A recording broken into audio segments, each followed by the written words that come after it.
You need to stop thinking that you have to be fearless. Don't try to become fearless.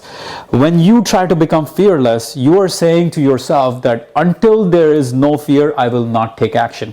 What you need to instead do is develop this ability to take action in face of fear. Courage, by definition, is not the absence of fear. It is your ability to take action in face of fear. So in face of the challenge, in face of that fear, you need to be able to step up. You need to be able to do something courageous. And as I like to say all the time, do courage. Do courage. Be courageous.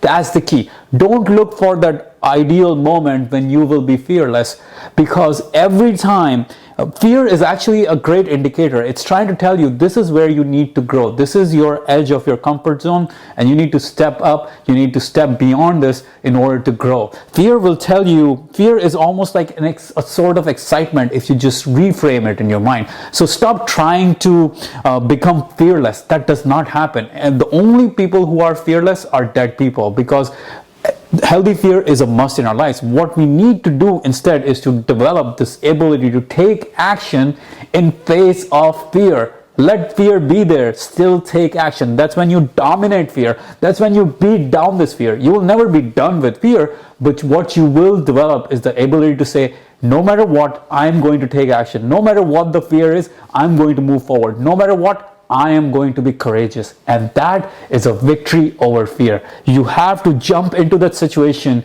even though you feel that trepidation, you feel that fear.